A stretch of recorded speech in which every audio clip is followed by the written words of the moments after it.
அனைவருக்கும் வணக்கமானவர்களே.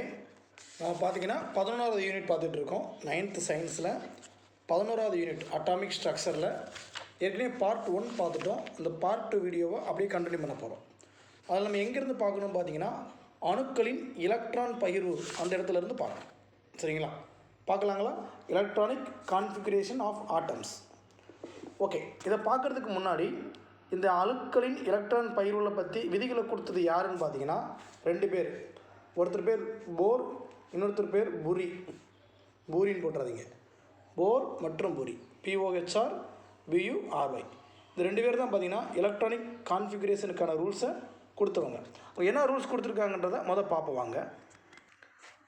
அவங்க சொல்கிற முதல் விஷயம் என்னென்னு பார்த்தீங்கன்னா, ஒரு வட்டப்பாதையில் இடங்கொள்ளும் அதிகபட்ச எலக்ட்ரான்களின் எண்ணிக்கை ஒரு வட்டப்பாதையில் இடங்கொள்ளும் அதிகபட்ச எலக்ட்ரான்களின் எண்ணிக்கை அதை 2n² அப்படின்ற ஒரு ஃபார்முலாவில் நம்ம கால்குலேட் பண்ண முடியும் அப்படின்னு அவங்க சொல்கிறாங்க. The maximum number of electrons that can be accommodated in a shell is equal to 2n². அது எப்படி சார்? இந்த டேபிளை பாருங்கள். இப்போ கேன்ற ஆர்பிட்டால் பார்த்தீங்கன்னா அதுதான் நம்பர் 1 அப்படின்றோம், முதல் ஆர்பிட்டால். கடைசி படத்தில் பார்த்தோம் பார்த்தீங்களா, அதாவது அணுக்கரு இப்படி இருக்கும். இது முதல் ஆர்பிட்டால் K, அடுத்து L, அடுத்து M, அடுத்து என்ன வரும்? N. சரிங்களா? So KLMN. அப்போ முதல் ஆர்பிட்டால் இதுதான். அதை 1ன்னு எழுதுகிறாங்க. ஓகே, இப்போ 1ன்னா என்னுடைய மதிப்பு என்ன வரும்? 1 தான். இப்போ இந்த 2n² ஃபார்முலா அப்ளை பண்ணுங்கள்.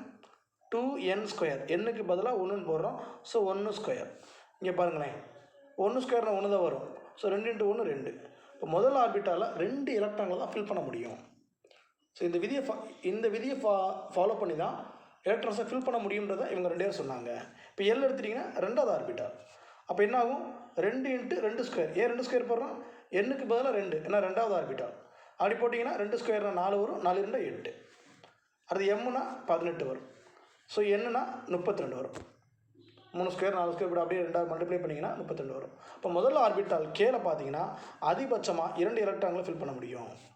2ல் 8, 3ல் 18, 4 32. ஸோ பொறுத்துகளை கேட்க வாய்ப்பு இருக்குது.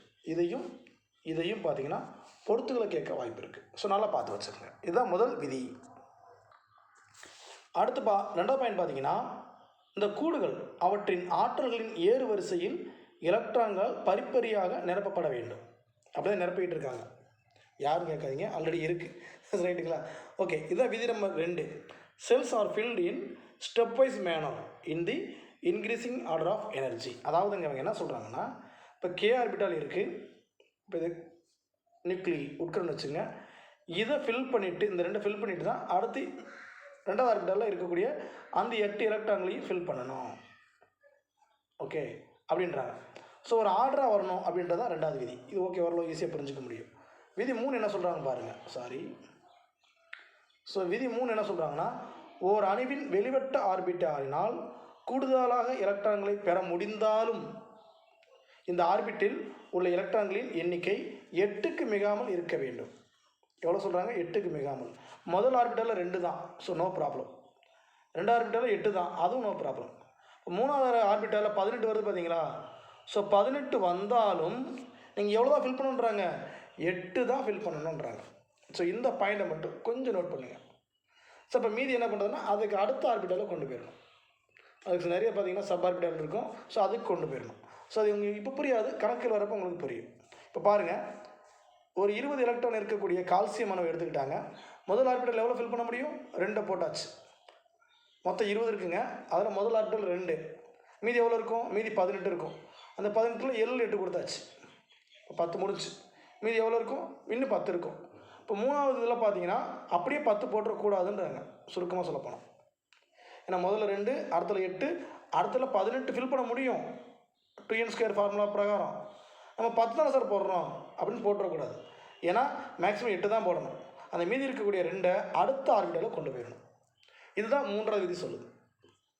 The outermost cell of an atom cannot have more than 8 electrons, even if it has capacity of accommodate more electrons. For example, electronic arrangement in calcium having 20 electrons is K எவ்வளவு, L எவ்வளவு, M எவ்வளவு, N எவ்வளோன்னு பார்த்துக்கணும். புரியுதுங்களா? இதை மட்டும் கொஞ்சம் பெரிய சிம்லாம் இல்லை, மைண்ட் செட் பண்ணிக்கலாம். முதல்து பிரச்சனை இல்லை, ரெண்டாவது பிரச்சனை இல்லை, மூணாவது அதிகமாக வரதை 8 தான் ஃபில் பண்ணணும். மீதி இருக்கிறத அதுக்கு அடுத்த கூட்டுக்கு கொண்டு போயிருங்க, அதுக்கு அடுத்த செல்லுக்கு கொண்டு போயிருங்க. That's all. இப்போ பாருங்கள், ஒரு கணக்கீடு கொடுத்துருக்காங்க, எவ்வளோ ஈஸியாக இருக்கும் பாருங்கள். இது புரிஞ்சிருச்சுன்னா ஈஸி. அலுமினியம் அணுவின் எலக்ட்ரான் பகிர்வை கணக்கிடுங்க. இந்த இடத்துல வித்தின் ப்ராக்கெட்டில் 13 எலக்ட்ரான்கள் கொடுத்துட்டாங்க. ஒரு சில இடத்துல கொடுக்க மாட்டாங்க. உங்களுக்கு அலுமினியம்னா 13 தெரியணும். அதுதான் சொன்னேன். இந்த பாடத்தில் என்னென்ன எலமெண்ட்டை பயன்படுத்தியிருக்காங்களோ இந்த பாடத்தில் அந்த பாடத்துக்குரிய அணு எண்ணையும் நிறை எண்ணையும் மனப்பாடம் வைக்கிறது நல்லது. ஓகே, இப்போ கே ஆர்பிட்டலில் பார்த்தீங்கன்னா 13 இருக்குது. முதல் ஆர்பிட்டல் எவ்வளோ ஃபில் பண்ணுவீங்க? 2 ஃபில் பண்ணுவோம், மீதி 11 இருக்கும். அடுத்து எல் ஆர்பிட்டலில் 8 ஃபில் பண்ணுவோம், 10 முடிஞ்சு போச்சு, இனி 3 தான் இருக்குது. அப்போ எம் ஆர்பிட்டலில் 3 ஃபில் பண்ணிடலாம். ஏன்னா 8 வரைக்கும் ஃபில் பண்ணலாம் எம்மில். 18 ஃபில் பண்ணக்கூடிய தகுதி இருந்தாலும் 8 தான் இருக்குது. சரிங்களா? ஓகே, அப்போ பார்த்தீங்கன்னா ஒரு 3 தான் ஃபில் பண்ணுறப்ப பிரச்சனை இல்லை. இப்போ 3 எலக்ட்ரான்கள். அப்போ எலக்ட்ரான் அமைப்பு எப்படி எழுதணும்?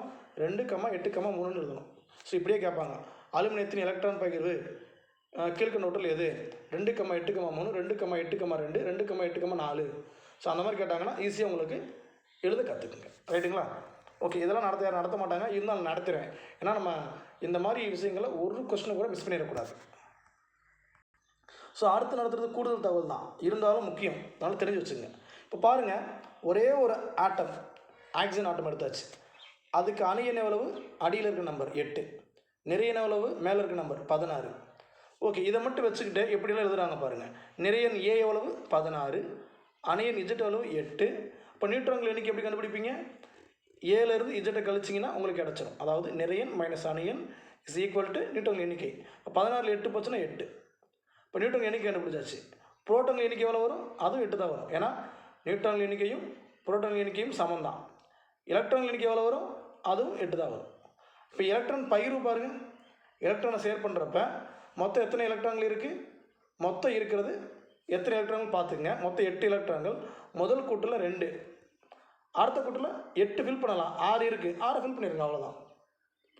ஏன்னா ரெண்டாவது கூட்டில் 8 வரைக்கும் ஃபில் பண்ணலாம்ல, பட் 6 தான் இருக்குது, முடிஞ்சு போச்சு. இது ஒரு படமாக வரைஞ்சி இப்படி தான் வரைய முடியும். பாருங்கள், இந்த 2 டாட்ன்றது 2 எலக்ட்ரான். அது அப்புறம் பார்த்தீங்கன்னா இன்னொரு வெளியில் பார்த்தீங்கன்னா இன்னொரு 6 எலக்ட்ரான். 2, 4, 6 எலக்ட்ரான். புரியுதுங்களா? ஓகே, இப்போ பாருங்கள், நான் டாட் வச்சனால அதுவும் ரெட் கலர் இருந்துச்சு. இப்போ பாருங்கள், வெளி ஆர்பிட்டால 6 எலக்ட்ரான் தான் இருக்குது. இப்போ எலக்ட்ரான் பயிர் 2,6. ஸோ இதில் தான் கஷ்டம் இருக்கா? இல்லைங்க, பட் கரெக்டாக புரிஞ்சுக்கிட்டீங்கன்னா ஈஸி தான். சரிங்களா? புரியாமல் தான் பல பேர் இந்த டாப்பிக்கே பார்க்காம அப்படியே பேஜை பரட்டிட்டு போகிறதுக்கு காரணம் புரியாமல். கொஞ்சம் ரிஸ்க் எடுத்து லைட்டாக பார்த்தா போதும், அழகாக புரிஞ்சிடும். இன்னொன்றுங்க, ஒரு விஷயம் மைண்டில் வச்சுங்க, இந்த பாடம் ஒரு முறை உங்களுக்கு புரிஞ்சிருச்சுன்னா அப்புறம் நீங்கள் இன்னொரு ஆள் சொல்லி தருவீங்க. அந்தளவுக்கு நீங்கள் டெவலப் ஆகிடலாம். ஏன்னா கணக்கு மாதிரி தான் இருக்கும். ஓகே, இப்போ பார்த்தீங்கன்னா ஆட்டம்ஸ்க்கு இருக்கக்கூடிய மாஸை வந்து கிராமில் கால்குலேட் பண்ண முடியாது. ஏன்னா ஆட்டம்ன்றது ரொம்ப ரொம்ப சிறுசு. அப்போ அதனுடைய உள்ளே இருக்கக்கூடிய உட்பொருட்கள் சப்பார்ட்டிகல்ஸை வந்து கிராமில் சொல்கிறது ரொம்ப ரொம்ப ரிஸ்க்கு. அதனால தான் பார்த்தீங்கன்னா ஏஎம்யூ அப்படின்ற ஒரு மெஷர்மெண்ட்டை பயன்படுத்துகிறாங்க. What is AMU? அணு நிறை அலகு, அட்டாமிக் மாஸ் யூனிட். அது ஏற்கனவே பார்த்தீங்கன்னா நானோமீட்டர் அளவில் தான் அளப்பாங்க. ஆனால் 1 nanometre is equal to 10⁻⁻9 metre. ஆம்ஸ்டாங்கிறது 10⁻10, நானோமீட்டர் வந்து 10⁻⁻9. ஸோ அந்த அளவு வச்சு தான் அளப்பாங்க. பொதுவாக ரொம்ப ரொம்ப சின்ன பொருள்னால ஸ்கேனிங் எலக்ட்ரான் மைக்ரோஸ்கோப் மூலமாக தான் பார்ப்பாங்க. ஸ்கேனிங் எலக்ட்ரான் மைக்ரோஸ்கோப் மூலமாக தான் பார்ப்பாங்க. Atoms are so tiny, their mass number cannot be expressed in grams but expressed in AMU, atomic mass unit. ரைட்டுங்க. திரும்ப அந்த மேலே இருக்க படத்தை டிஸ்பிளே பண்ணியிருக்கேன். இப்போ இந்த எலக்ட்ரான் பகிர்வு பாருங்கள், 2,6ன்னு வருதா? இந்த முதல்ல இருக்கிறது கம்ப்ளீட்டாக ஃபில் ஆகிடுச்சு. ஏன்னா முதல் ஆர்பிட்டாலில் 2 தான் ஃபில் பண்ண முடியும். ஸோ 2மே ஃபில் ஆகிடுச்சு. ஓகே, அடுத்ததில் 8 ஃபில் பண்ண முடியும், ஆனால் 6 தான் ஃபில் ஆகிருக்கு. இப்போ இந்த எலக்ட்ரானுக்கு என்ன பேருன்னு பார்த்தீங்கன்னா இணைதிறன் எலக்ட்ரான்கள்னு பேர். ஏன்னா அந்த 6 எப்படின்னா கம்மியாக இருக்குது. அப்போ என்னென்னா வினை புரிவதற்கு தயாராக இருக்குன்னு அர்த்தம். வினை புரிவதற்கு தயாராக இருக்குன்னு அர்த்தம். ஸோ இதுக்கு பார்த்தீங்கன்னா இங்கிலீஷில் வேலன்ஸ் எலக்ட்ரான், அதாவது இணைதிறன் எலக்ட்ரான்கள்னு வாங்க கேட்பாங்க. இப்போ ஆக்சிஜனின் இணைதிறன் எலக்ட்ரான்கள் மதிப்பு எவ்வளவு? நீங்களே சொல்லுங்கள். ஆக்சிஜனின் இணைதிறன் எலக்ட்ரான் மதிப்பு எவ்வளோன்னு பார்த்தீங்கன்னா 6. அதாவது வெளியில் இருக்க கடைசியாக இருக்கக்கூடிய செல்லில் எத்தனை எலக்ட்ரான்கள் இருக்கோ அதுதான் வேலன்ஸ் எலக்ட்ரான்ஸ். சரிங்களா? இப்போ அதை தான் பார்க்க போகிறோம். வாங்க பார்ப்போம். இணைதிறன் எலக்ட்ரான். ஆக்சிஜன் அணுவின் வெளிவட்ட ஆர்பிட்டில் உள்ள 6 எலக்ட்ரான்கள் உள்ளன. இந்த 6 எலக்ட்ரான்கள் இணைதிறன் எலக்ட்ரான்கள் என அழைக்கப்படுகின்றன. இதை தான் அவங்க கொடுத்துருக்கான். சரிங்களா? ஃபஸ்ட் நம்மளே புரிஞ்சுக்க முடியும். இணைதிறன் எலக்ட்ரான்னா நம்ம அந்த செல்லில் ஒவ்வொன்றா ஃபில் பண்ணிட்டு வரப்போ 2 8 ஃபில் பண்ணிட்டு வரப்போ கடைசி எவ்வளோ இருக்கும் அதுதான் இணைதிறன் எலக்ட்ரான்கள். சரிங்களா? இதை கற்றுக் கொடுக்குறதுக்கு பெரிய விஷயம்லாம் கிடையாது. இது ஈஸியாக கற்றுக்கலாம். ஓகே. இப்போ இந்த கடைசியாக இருக்க இந்த கூடுக்கு என்ன பேருன்னு பார்த்தீங்கன்னா இணைதிறன் கூடுன்னு பேர். ஏன்னா அதில் இருக்கக்கூடிய எலக்ட்ரான்களுக்கு இணைதிறன் எலக்ட்ரான்கள் பேர் இருக்கிறப்ப அந்த கூடுக்கு பேர் என்ன தான்? இணைதிறன் கூடு, வேலன்ஸ் செல் அப்படின்வாங்க. வேலன்ஸ் எலக்ட்ரான்ஸ், வேலன்ஸ் செல். ஓகேங்களா? ஓகே. ஒவ்வொரு எலமெண்ட்டுடைய வேதி பண்புகளும் எதை பேஸ் பண்ணி இருக்குன்னு பார்த்தீங்கன்னா இந்த இணைதிறன் எலக்ட்ரான்களை பேஸ் பண்ணி தான் அதோடைய கெமிக்கல் ப்ராப்பர்ட்டிஸே மாறும். சரிங்களா? அது இணையக்கூடிய திறன் எந்த அளவுக்கு இணைய. இப்போ நீர்ன்ற ஒரு தனிமத்தையும் ஹைட்ரஜன் ஒரு தனிமத்தையும் ஆக்சிஜன் அப்படின்ற ஒரு தனிமத்தையும் எடுத்துக்கிட்டிங்கன்னா இது அங்கே எவ்வளோ கொடுக்குது எவ்வளோ வாங்குது அதை பொறுத்து தான் அதனுடைய கெமிக்கல் ப்ராப்பர்ட்டியே டிஃபர் ஆகும். ஓகேங்களா? இதை மைண்டில் வச்சுக்கோங்க.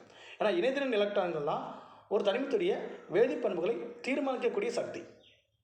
இதை மட்டும் மைண்டில் செட் பண்ணிக்கோங்க. ஸோ அடுத்து இந்த point is very very very important.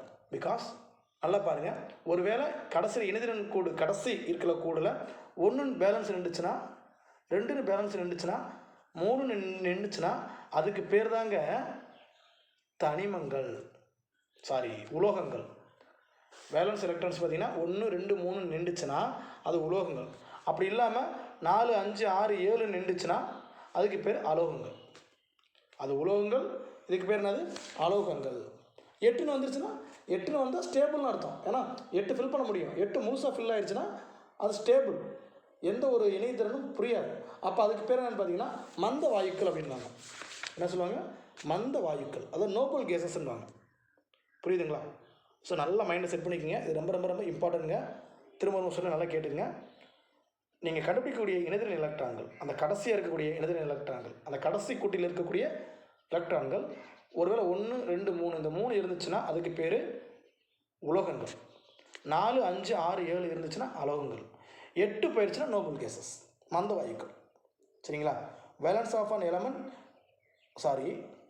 Valence of the elements having valence electrons 1 2 3 4 இருந்துச்சுன்னா 1 2 3 இந்த 3 இருந்துச்சுன்னா அதுக்கு பேர் என்னன்னு பார்த்தீங்கன்னா மெட்டல்ஸ். இப்போ elements with 4 to 7 electrons in their valence cell are non metal. அலோகங்கள்ன்றது நான் மெட்டல். ஸோ 8 வந்துருச்சுன்னா நோபல் கேசஸ். ஸோ இதை மட்டும் நல்லா மைண்டில் செட் பண்ணிக்கோங்க. இப்போ பார்த்தீங்கன்னா இணைதிறன் பார்க்க போகிறோம். ஏன்னா இப்போ தான் நம்ம பார்த்தோமே, அது இணைதிறன் எலக்ட்ரான்கள். இணைகிறதுக்கு எத்தனை எலக்ட்ரான்கள் தயாராக இருக்குதுன்னு சொல்கிறது தான் இணைதிறன் எலக்ட்ரான்கள். அதுக்கு பேர் வேலன்ஸ் எலக்ட்ரான்ஸ். அது ஓகே. இது இணைதிறன், இணையக்கூடிய சக்தி எவ்வளோ இருக்குதுன்னு பார்க்குறது. சரியா? அப்போ இணையக்கூடிய சக்தினா ஒன்று இணையலாம் அல்லது இழக்கலாம். 1 3 எலக்ட்ரானை கொடுத்துடலாம் அல்லது வாங்கிக்கலாம், என்ன வேணால் நடக்கலாம். அது 2 எலக்ட்ரானை கொடுத்துடலாம், 2 எலக்ட்ரானை வாங்கிக்கலாம், என்ன வேணால் நடக்கலாம். அப்படி இருக்கக்கூடிய அந்த இணைதிறனுக்கு ஒரு நம்பர் கொடுப்பாங்க. அதுக்கு பேர் வேலன்சி அப்படின்வாங்க. எனக்கு 2 ஒரே மாதிரி தான் இருக்குங்க, குழப்பிடக்கூடாது. அது என்ன டெஃபினேஷன் சொல்ல கேளுங்க. அதாவது இப்போ பாருங்கள், எலக்ட்ரான் எண்ணிக்கை 1 2 3 4 இது இருந்துச்சுன்னா கடைசி கூட்டில் 1 2 3 4 இருந்துச்சுன்னா அதனுடைய இணைதிறன் 1 2 3 4 தான். ஆனால் பட் 5 6 இருந்துச்சுன்னா 5 6 7 இருந்துச்சுன்னா அதுக்கு 5 6 7 இணைதிறன் சொல்லிடக்கூடாது. ஏன்னா இந்த 1 2 3 4 இருந்துச்சுன்னா அது எலக்ட்ரான்களை கொடுக்க தயாராக இருக்கும். இப்போ 1 இருந்தால் அப்படியே கொடுத்துரும், பக்கத்தில் கூட்டில் கொடுத்து அங்கே 7 இருக்குது, 1 கூட்டல் 7 8ன்னு மாறிடும். 2 இருந்தால் பக்கத்தில் 6ன்னு இருக்கும், 2 கூட்டல் 6 8ன்னு மாறிடும். அப்போ இதுக்கு இணைதிறன் 1 2 3 4 தான் முதல் 4 கூட்டுக்கு. இப்போ 5 6 7க்கு பார்த்தீங்கன்னா 5 6 7 இல்லை. அப்போ என்ன சார், இதோட எத்தனை சேர்ந்த 8ஆக மாறும்னு பார்க்கணும். இப்போ 5ஓட எத்தனை சேர்ந்த 8ஆக மாறும்? ஸோ 3, 6ஓட 2, 7ஓட 1. அப்போ 5ன்னு வந்துச்சுன்னா இணைதிறன் 3, 6ன்னு வந்தால் இணைதிறன் 2, 7ன்னு வந்தால் இணைதிறன் 1. அதை மட்டும் மைண்டில் வச்சுக்கோங்க சார். ஜஸ்ட் குழப்பமாக இருக்கும், திரும்ப வரும் சொல்கிறேன் கேளுங்க. அதாவது சார் எங்களுக்கு இந்த 1 2 3 4 நல்லா புரியுது சார். ஏன்னா 1 2 3 4 வருது, வேலன்சியும் 1 2 3 4 தான், இணைதிறனும் 1 2 3 4 தான். பட் ஏன் இந்த 5 6 7 8 எடுக்காமல் 5 6 7 எடுக்காமல் அதுக்கு மட்டும் 3 2 1ன்னு சொன்னீங்க அப்படின்னா நல்லா கவனிங்க. அந்த அணு நிலைப்புத்தன்மையை அடையிறதுக்கு 8 எலக்ட்ரான் தேவை. அப்போ அதுக்கு எத்தனை எலக்ட்ரான் தேவை? 5க்கு எவ்வளோ தேவை? 3 தேவை 8ஆக மாறணும்னா. 6க்கு 2 தேவை, 7க்கு 1 தேவை. அப்போ இதுதான் அதனுடைய இணைதிறன். சரிங்களா? ஒருவேளை 8 ஃபில் ஆயிடுச்சுன்னா அந்த தனிமத்தின் இணைதிறன் 0. Is very very important statement question. Okay, புரியுதுங்களா? அவ்வளோதாங்க. இது புரிஞ்சிருச்சுன்னா ஈஸி. இப்போ பாருங்கள், நியான் எடுத்துங்க. நியானுக்கு பார்த்தீங்கன்னா மொத்தம் 10 எலக்ட்ரான்கள் இருக்கும். முதல் கூட்டில் நீங்கள் எவ்வளோ ஃபில் பண்ணுவீங்க? 2 ஃபில் பண்ணுவோம். ரெண்டாவது கூட்டில் 8 ஃபில் பண்ணுவோம். அவ்வளோ முடிஞ்சு போச்சு. இப்போ கடைசி கூட்டில் 8 இருக்குன்னு எடுத்துட்டிங்கன்னா 8ன்றது நிலையான ஒரு வடிவம். அப்போ இதனுடைய இணைதிறன் இல்லைன்னு அர்த்தம். ஒருவேளை 11 இருந்திருந்தா இங்கே 1ன்னு போட்டிருப்போம். அப்போ இணைதிறன் 1. ஒருவேளை அப்போ ஒரு 15ன்னு வச்சுக்குவோம், ஒரு 15 வருதுன்னு வச்சுக்குவோம். 15 வருதுன்னு என்ன போடுவீங்க? 2, 8, 5ன்னு போடுவோம். இப்போ இணைதிறன் எவ்வளோன்னு பார்த்தீங்கன்னா 5ன்னு போட்டால் தப்பு.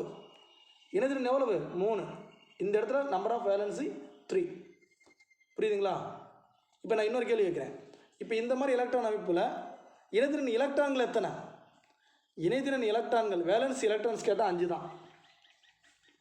ஆனால் இணைதிறன் கேட்டாங்கன்னா அது 8 ஆகிறதுக்கு எவ்வளோ தேவை? இன்னும் 3 தேவை. அதுதான் அதனுடைய இணைதிறன். புரியலாட்டி திரும்பவும் இந்த வீடியோ ரீப்ளே பண்ணி பாருங்கள், அழகாக புரியும். சில எக்ஸாம்பிள்ஸ் கீழே பார்க்க போகிறோம், அது பார்த்தீங்கன்னா நல்லா புரியும். வாங்க இப்போ இங்கே பாருங்கள், கணக்கீடு நம்பர் 3 பாருங்கள். மெக்னீசியம் மற்றும் சல்ஃபரின் இணைதிறனை கணக்கிடுக. மெக்னீசியம் பார்த்தீங்கன்னா மொத்தம் அதனுடைய எலக்ட்ரான்கள் 12 எலக்ட்ரான்கள். எத்தனை? 12. டவுட்டாக இருந்துச்சுன்னா நம்முடைய பீரியாடிக் டேபிளை பார்த்துங்க. ஆனால் மனப்பாடமாக சொல்லணும், சரிங்களா? அதனால் மெக்னீசியம் 12.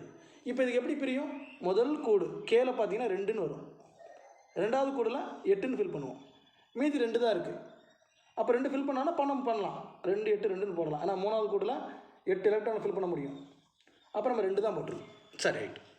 இப்போ இந்த 2 என்னான்னு பார்த்தீங்கன்னா இணைதிறன் அப்படின்னு வச்சுக்கலாம், இணைதிறன் எலக்ட்ரான்கள்னு வச்சுக்கலாம். ஏன்னா அதுக்கு இணைதிறன் எலக்ட்ரான் 2 தான், இணைதிறன் 2 தான். Sir right, okay. இப்போ முதல்ல புரியுது சார். இப்போ அடுத்தது கவனிங்க, கீழே இருக்கிறது கவனிங்க. சல்ஃபர் கொடுத்துருக்காங்க. சல்ஃபர் பார்த்தீங்கன்னா 16. சல்ஃபர் எவ்வளவு? 16. இப்போ இதை பிரிக்கிறீங்க. 2, 8, மூணாவது கூட்டில் 6ன்னு போடுவோம். மூணாவது கூட்டில் எவ்வளோ போடுவோம்? 6ன்னு போடுவோம். இப்போ இணைதிறன் எலக்ட்ரான்கள்னு கேட்டாங்கன்னா 6. நம்பர் ஆஃப் வேலன்ஸ் எலக்ட்ரான்ஸ் கேட்டாங்கன்னா 6. நம்பர் ஆஃப் வேலன்ஸ்ன்னு கேட்டாங்கன்னா இணைதிறன் எவ்வளோன்னு கேட்டாங்கன்னா இந்த 6 8ஆக மாறதுக்கு எத்தனை எலக்ட்ரான்கள் தேவை? 2 எலக்ட்ரான்கள் தேவை. அதுதான் அதனுடைய இணைதிறன், வேலன்சி 2. புரியுதுங்களா? அப்போ இணைதிறன் எலக்ட்ரான்கள் வேறு, இணைதிறன் வேறு. இதை மட்டும் புரிஞ்சிருச்சுன்னா நீங்கள் சயின்ஸில் கில்லி தான். புரியும் நினைக்கிறேன், சரிங்களா? ஓகே. அடுத்து இதை யூஸ் பண்ணி ஒரு டேபிள் கொடுத்துருக்காங்க. இந்த டேபிள் இஸ் வெரி வெரி இம்பார்ட்டண்டான டேபிள். ஏன்னா ஒரு தனிமத்தை கொடுத்துருவாங்க. முதல்ல 20 தனிமத்தை கொடுத்துருக்காங்க. அதற்கான மாஸ் நம்பரையும் அட்டாமிக் நம்பரையும் கொடுத்துருக்காங்க. 4 கூட்டிலையும் பகிரணும். அப்போ இணைதிறன் கூட்டில் எவ்வளோ வருதுன்னு பார்க்கணும். அதை வச்சுக்கிட்டு அது உலோகமாக அலோகம் டிசைட் பண்ணணும். அந்த மாதிரி கொடுத்துருப்பாங்க. இப்போ நான் நடத்துனது புரிஞ்சிருச்சுன்னா அந்த டேபிள் புரியும். இப்போ நான் என்ன பண்ணுறேன்னா உலோகத்தில் ஒரு எக்ஸாம்பிள், அலோகத்தில் ஒரு எக்ஸாம்பிள், மந்த வாயுக்குள்ள ஒரு எக்ஸாம்பிள், மெட்டல், நான் மெட்டல், நோபல் கேஸில் சொல்லிடுறேன். மீதில் நீங்கள் பார்த்துங்க, ஈஸி தான். குறைஞ்சபட்சம் இந்த 20 தனிமத்தையாவது மனப்பாடம் பண்ணிக்கங்க. ரைட். இப்போ நம்ம என்ன எடுத்துக்கலாம் ஈஸியாக?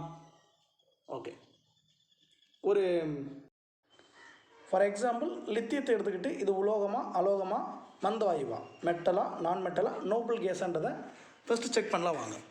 அதாவது இப்போ லித்தியத்தை நீங்கள் எப்படி எழுதுவீங்கன்னா பொதுவாக 3Li7 இப்படி தான் எழுதுவோம், சரிங்களா? இப்போ இதில் அட்டாமிக் நம்பர் எவ்வளவு, அணு எண் எவ்வளோன்னு பார்த்தீங்கன்னா 3, மாஸ் நம்பர் எவ்வளவு 7, நம்பர் ஆஃப் நியூட்ரான்ஸ் எவ்வளவு 7ல் 3 போச்சுன்னா 4. ஏன்னா மேலேருந்து கீழே கழிச்சு எழுதுவோம். ஸோ 7 - 3 4. ஸோ இதை தான் அந்த மொதல் 3 டேபிளில் கொடுத்துருக்காங்க. பாருங்களேன், இங்கே பாருங்கள், லித்தியம் எங்கே இருக்குது பாருங்கள். புரோட்டான்ஸ் எவ்வளவு 3, நியூட்ரான்ஸ் 4, மேலே இருந்தது புரோட்டான் ப்ளஸ் நியூட்ரான், அது சேர்ந்தது தான் மாஸ் நம்பர், அது 7. கரெக்டாக வந்துருச்சுங்களா? இதை தான் அவங்களும் கொடுத்துருக்காங்க. நம்ம மெத்தடில் போனாலும் ஓகே தான். இப்போ இதில் கே ஆர்பிட்டால், இப்போ கே ஆர்பிட்டால் எத்தனை எலக்ட்ரான்கள் ஃபில் பண்ண முடியும் அப்படின்னா முதல் எவ்வளோ எலக்ட்ரான்கள் பார்த்துங்க, 3 எலக்ட்ரான்கள் இருக்குது. அப்போ ஃபஸ்ட்டு உட்கரு இருக்கும், உட்கரை தாண்டி முதல் கூடு, அப்புறம் ரெண்டாவது கூடு, 2 கூடு மட்டும் போட்டுக்குவோம். முதல் கூடில் எத்தனை எலக்ட்ரான் ஃபில் பண்ணுவீங்க? 2 எலக்ட்ரான் ஃபில் பண்ணிடலாம், மொத்தம் 3. அப்போ ரெண்டாவது கூட்டில் ஒரே ஒரு எலக்ட்ரான் தான் ஃபில் பண்ண முடியும். ஓகேங்களா? அப்போ இணைதிறன் எலக்ட்ரான் எவ்வளவு? ஒன்றே ஒன்று தான். அதாவது valency electrons only one, because outer most வெளியில் இருக்கக்கூடிய செல்லில் ஒரே ஒரு எலக்ட்ரான் தான் இருக்குது. அதாவது கே ஆர்பிட்டாலில் 2, எல் ஆர்பிட்டாலில் 1. அப்போ இணைதிறன் எவ்வளோப்பா? இணைதிறன் எலக்ட்ரானும் ஒன்று தான், இணைதிறனும் ஒன்று தான்.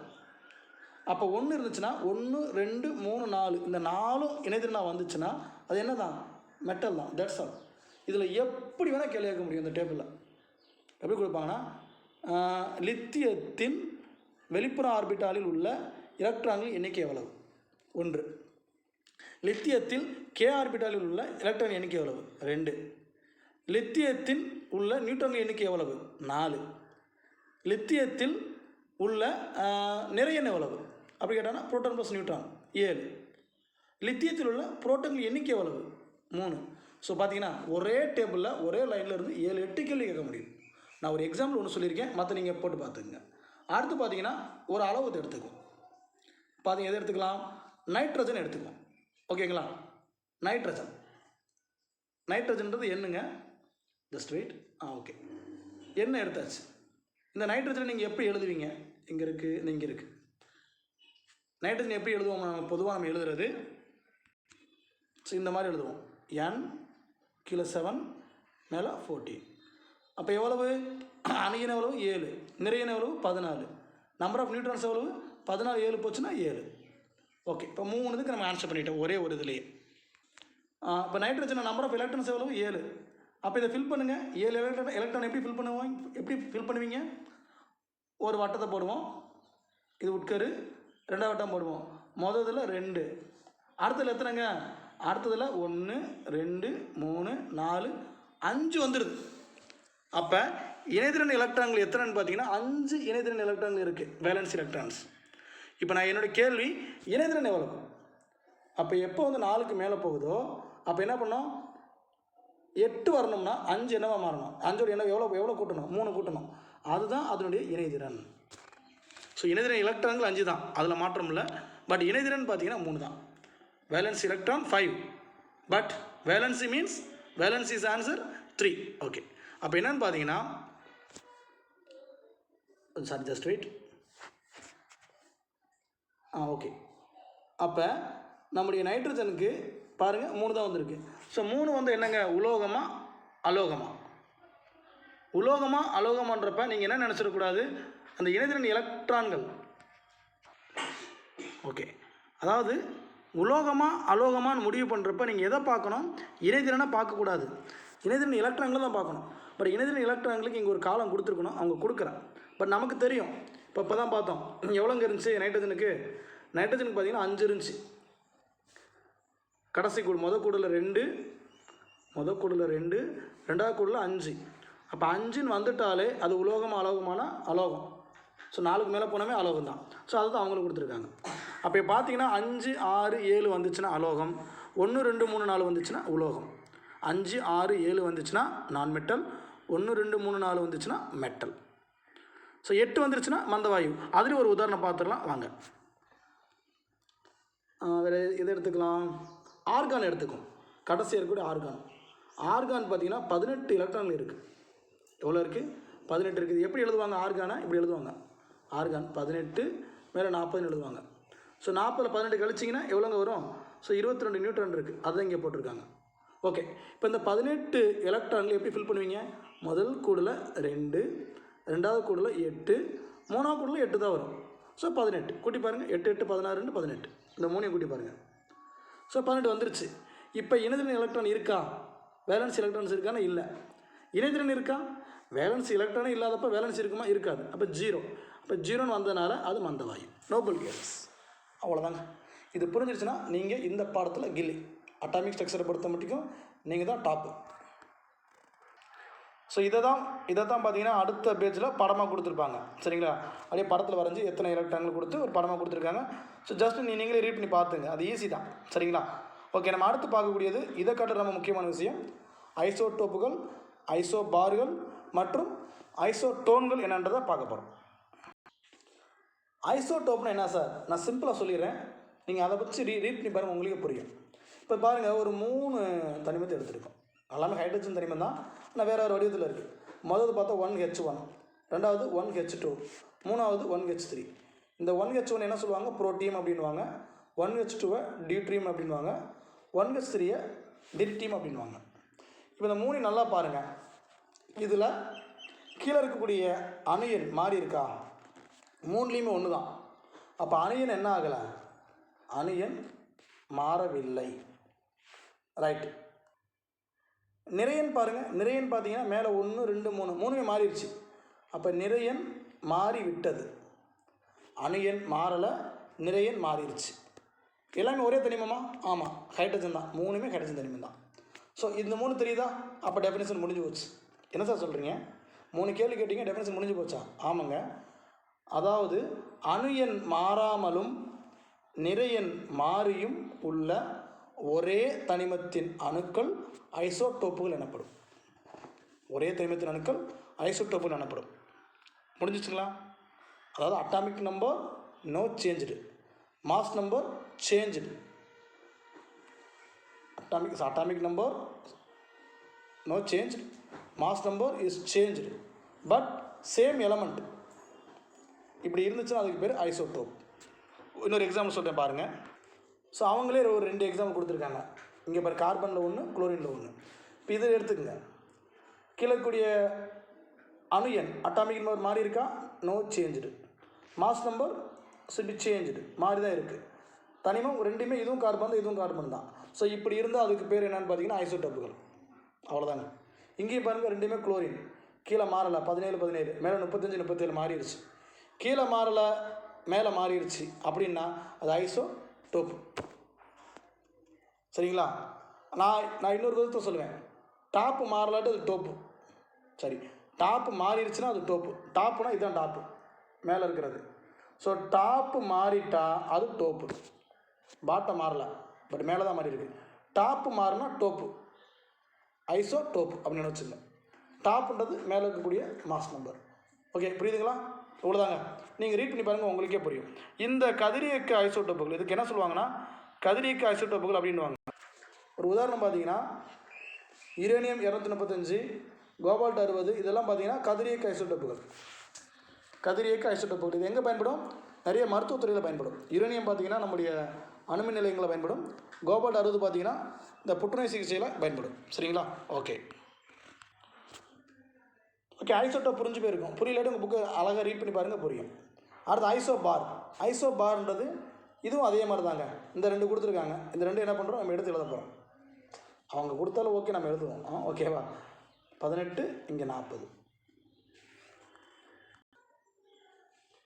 ஆர்கானில் 18, ஏஆர் மேலே 40.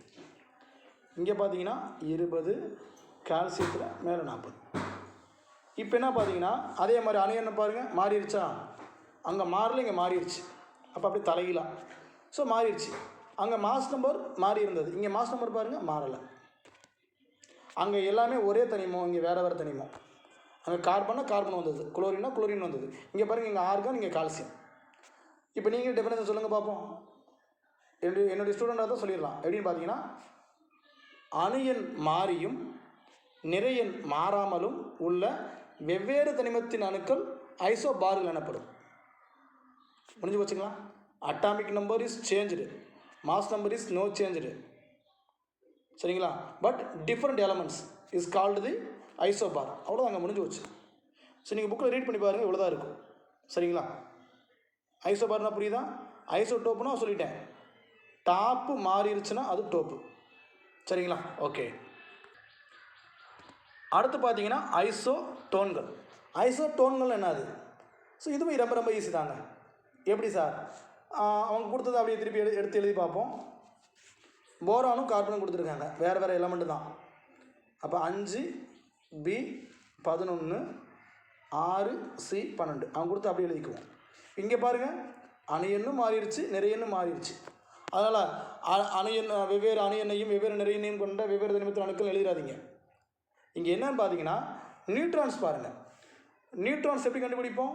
மேலே இருக்க நம்பர் வந்து கீழே இருக்க நம்பரை கழிப்போம். கழிங்க. 11ல் 5 போச்சுன்னா 6, இங்கே 12ல் 6 போச்சுனாலும் 6. அப்போ டெஃபினேஷன் எப்படி எழுதணும் பார்த்தீங்கன்னா ஒரே மாதிரியான ஒரே வித எண்ணிக்கையிலான நியூட்ரான்களை பெற்றுள்ள வெவ்வேறு தனிமத்தின் அணுக்கள் ஐசோடோன்கள் எனப்படும். Same number of neutrons but different elements, it's called the isotones. That's all. அவ்வளோதாங்க சார். புரியுது, இருந்தால் லைட்டாக ஒரு குழப்பது சார் அப்படின்னு கேட்பீங்க. ஸோ உங்கள் எல்லாத்துக்காக திரும்ப ஒரு முறை சொல்கிறேன், கேட்டுங்க. அதாவதுங்க, கீழே இருக்கக்கூடிய நம்பர்ஸ் மாறாமல், இப்போ எக்ஸ்னு ஒரு எலமெண்ட் வச்சுக்குவோம். கீழே இருக்க நம்பர் மாறலை, மேலே இருக்க நம்பர் மாறிடுச்சு அப்படின்னா ஐசோடோப்பு. கீழே இருக்க நம்பர் மாறலை, மேலே இருக்க நம்பர் மாறிடுச்சு அப்படின்றது ஐசோடோப்பு. கீழே இருக்க நம்பர் மாறலை, மேலே இருக்க நம்பர் மாறிடுச்சு அப்படின்னா கீழே இருக்க நம்பர் மாறிடுச்சு, மேலே இருக்க நம்பர் மாறலை அப்படின்னா அது ஐசோபார். இல்லை மேலே ரெண்டு கழிச்சு பார்க்குறோம், நியூட்ரான்ஸ் பார்க்குறோம், அது சேமாக இருக்குன்னா ஐசோடோன். முடிஞ்சு போச்சு, அவ்வளோதாங்க. ஸோ சிம்பிள், ஜஸ்ட்டு நீங்கள் தெரிஞ்சுக்கிட்டாலே போதும். இதனால தான் இப்படி வந்து அப்படி தான் அப்படி தெரிஞ்சுட்டாலே போதும். சயின்ஸ் ஈஸி தான். ஓகே, இந்த பாருங்கள், அவங்களும் அதான் கொடுத்துருக்காங்க. ஒத்த நியூட்ரான் எண்ணிக்கை கொண்ட வெவ்வேறு தனிமங்களின் அணுக்கள் ஐசோடோன்கள் எனப்படும். அவ்வளோதாங்க, முடிஞ்சு போச்சு. இதைத்தான் நான் வந்து முக்கியமாக நடத்திக்கிட்டு இருக்கேன். நீங்களே புரிஞ்சுக்கலாம். ஒரு 2 இது நடத்துகிறப்ப உங்களுக்கே அது ஓரளவு செட் ஆயிரும். சரிங்களாப்பா? ஓகே, இங்கிலீஷில் சொல்லிடுறேன், கேட்டுங்க. Atoms of different elements with different atomic numbers and different mass number but with same number of neutrons are called isotones. அடுத்து இந்த பாடத்துடைய கடைசியாக கொடுத்துருக்கிறது வேதிச் சேர்க்கை விதிகள், laws of chemical combination. So மொத்தம் இதில் பார்த்தீங்கன்னா 5 விதிகள் இருக்குது. இந்த 5 விதிகளுடைய பெயர், அது எந்த வருஷம், அது யார், எந்த சயின்டிஸ்ட், அதை மட்டும் தெரிஞ்சுட்டாலே போதும். ஆல்ரெடி பார்த்தீங்கன்னா சின்ன கிளாஸ்லேயே முதல் 2 விதி கொடுத்துருப்பாங்க. இந்த 9th பார்த்தீங்கன்னா 3, 4, 5 கொடுத்துருப்பாங்க. ஸோ விதிகளை பற்றி டெப்த்தெல்லாம் உங்களுக்கு தெரிஞ்சுக்க வேண்டிய அவசியம் இல்லை. விதி யார் சொன்னாங்க மட்டும் தெரிஞ்சுக்க போதும். ஏன்னா இது பொறுத்துக்க டைப்பில் தான் கேட்க வாய்ப்புகள் அதிகம். ஏன் இந்த விதிகளை 5 கொடுத்துருக்காங்கன்னா, அந்த காலத்தில் ஒரு பொருளை இன்னொரு பொருளாக மாற்ற முயற்சி பண்ணாங்க. இப்போ பார்த்தீங்கன்னா செம்பு எடுத்துக்கிட்டு தங்கமாக மாற்ற முயற்சி பண்ணாங்க. அப்படி கலந்தது தான் பார்த்தீங்கன்னா செம்பும் தங்கம் கலந்தது தான் இப்போ நம்ம பயன்படுத்திகிட்டு இருக்க தங்கம். ஸோ இந்த மாதிரி பார்த்தீங்கன்னா பயன்படுத்துகிறப்ப ஒவ்வொரு நிறை எந்த அளவுக்கு இருக்கணும் அப்படின்ற மாதிரி ஒரு 5-6 விதிகள் அந்த காலத்தில் சயின்டிஸ்ட் எழுதியிருக்காங்க. அந்த 5ஐயும் சேர்த்து கொடுத்துருக்காங்க. அவ்வளோதான் வேதி சேர்க்கை விதிகள். ஸோ இந்த முதல்ல பார்த்தீங்கன்னா நிறை மாறா விதி, ஆங்கிலத்தில் law of conservation of mass. So இதை வந்து இன்னொரு பேர் இருக்குது, உங்கள் புக்கில் இல்லை, வேணால் நோட் பண்ணிக்கங்க. திணிவு காப்பு விதி அப்படின்னுவாங்க. திணிவு காப்பு விதி அப்படின்னாலும் நிறைமாறா விதினாலும் ஒன்று தான். ஸோ இது சொன்னது யாருன்னு பார்த்தீங்கன்னா லவாய்சியர். சரிங்களா? 9th புக்கில் இல்லை, நோட் பண்ணிக்கங்க, லவாய்சியர்.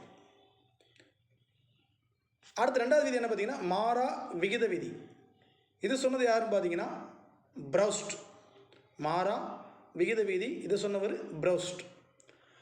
3வது விதி பார்த்தீங்கன்னா பெருக்கல் விகித விதி. இதுதான் இப்போ இந்த புக்கில் இருக்குது, பெருக்கல் விதி. இது சொன்னது யாருன்னா ஜான் டால்டன். யார்? ஜான் டால்டன் 1804 சொல்லியிருப்பார். அந்த விதியை பற்றி டெப்த்தாக பார்க்க வேண்டாம், டெப்த்தாக வேண்டாம். ஸோ விதியுடைய பெயர், விதி சொன்னது யார், வருஷம், அதை மட்டும் தெரிஞ்சுட்டா போதும். ஸோ ஜான் டால்டன் தான் பெருக்கல் விகித விதி சொன்னவர்.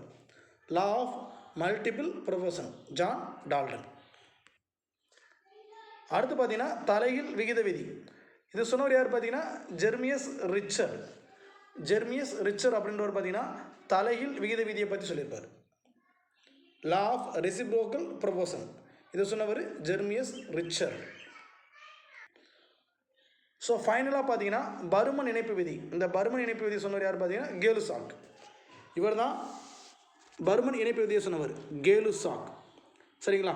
ஓகே, இந்த லா ஆஃப் ரெசிப்ரோக்கல் ப்ரொபோர்ஷன் பார்த்தீங்கன்னா 1792 ஜெர்மியஸ் ரிச்சர் சொன்னது 1792. Right, okay. இப்போ அந்த 5 விதியுடைய பெயர் தெரியும், 5 விதியுடைய சொன்னவருடைய பெயர் தெரியும், அது மட்டும் தெரிஞ்சுட்டாலே போதுமானது. இல்லை இதை பற்றி எனக்கு டீட்டெயிலாக தெரியணும், எனக்கு ஆசையாக இருக்குது சார் அப்படின்னீங்கன்னா, நான் இதுக்கு முன்னாடி பார்த்தீங்கன்னா நம்முடைய கிளாஸ் வீடியோ மதுரை பேஜில் நடத்தின வீடியோஸ், அந்த லைவ் கிளாஸ் நான் வந்து பார்த்தீங்கன்னா லைவாக வந்து அந்த இடத்துல எடுத்திருக்கேன், ஆஃப்லைன் கிளாஸ். அதில் இந்த 5 விதியுமே நடத்திருக்கேன். அந்த வீடியோ நீங்கள் யூடியூப்பில் சர்ச் பண்ணி பார்த்தீங்கன்னா மதுரை கிளாஸ் வீடியோஸ் பார்த்தீங்கன்னா இருக்கும், அதில் வேணால் பார்த்துங்க, அதில் வேணால் இருக்கும். சரிங்களா? இப்போதைக்கு நீங்கள் பேர் மட்டும் தெரிஞ்சுட்டாலே போதுமானது. அடுத்து பார்த்தீங்கன்னா பார்க்கக்கூடியது குவாண்டம் நம்பர்ஸ்.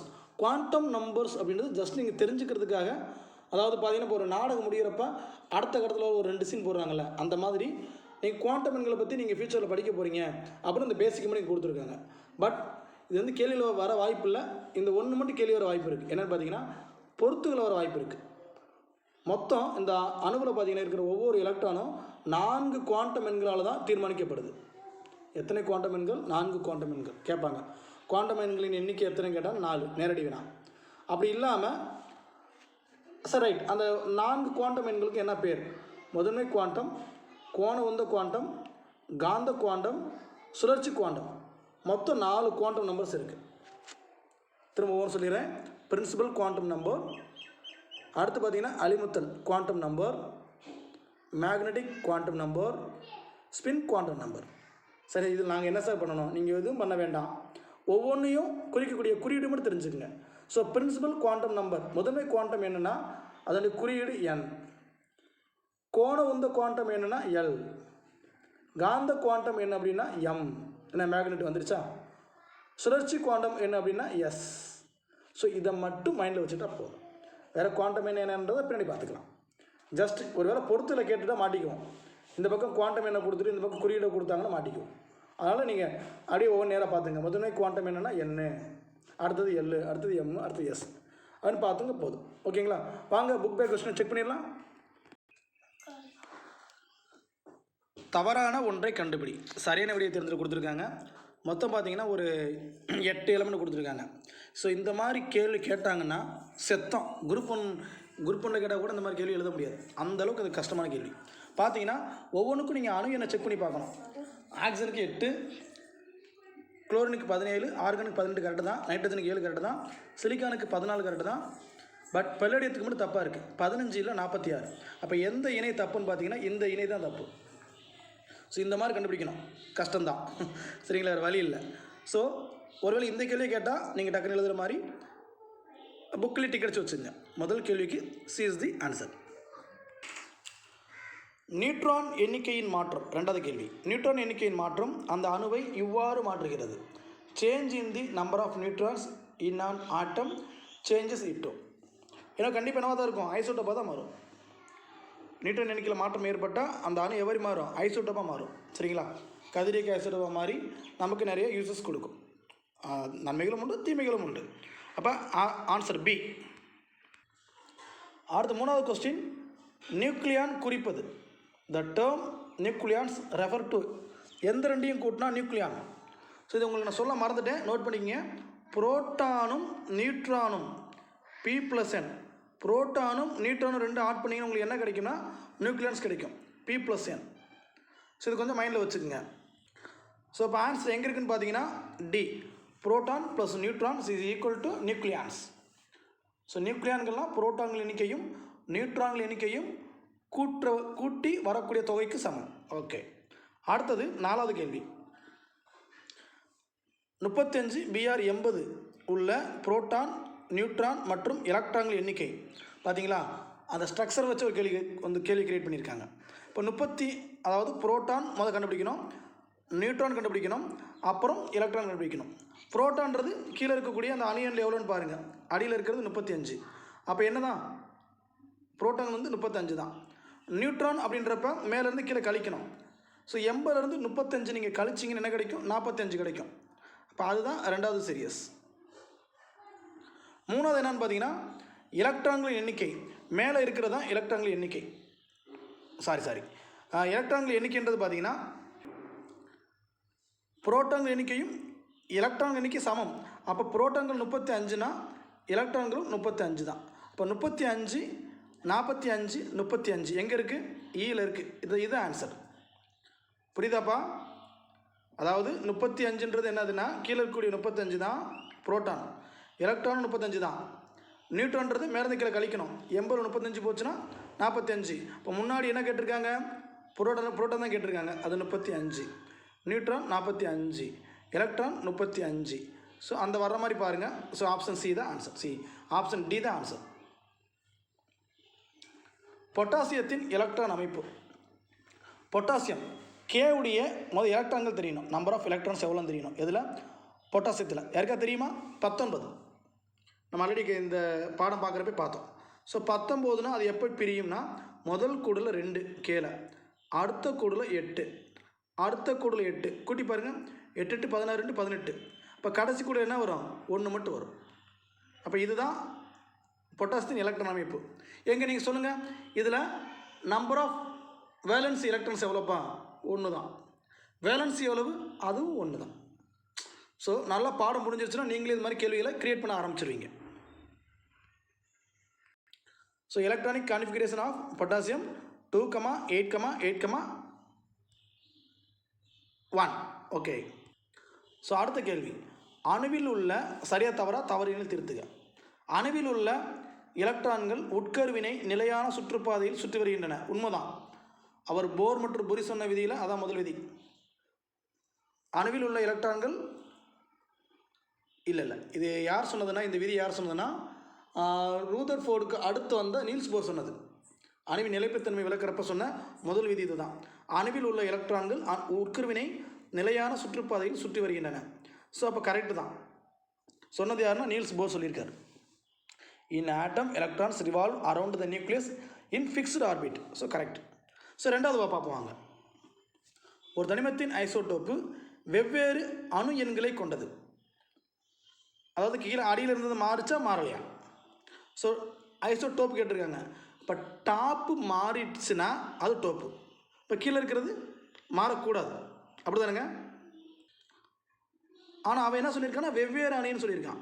பட் ஒரே அந்த அணியன் தான் வரணும். அப்போ இது தவறு. ஒரு தனிமத்தின் ஐசோடோப்பு ஒரே மாதிரியான அணுன்களை கொண்டதாக தான் இருக்கணும். அப்போ தப்பாக கொடுத்துருக்காங்க. Isotopes of an element have the same atomic number. Okay, 2 question முடிஞ்சிச்சு. மூணாவது கேள்வி, எலக்ட்ரான்கள் மிகச்சிறிய அளவு நிறை மற்றும் மின்சுமை கொண்டவை.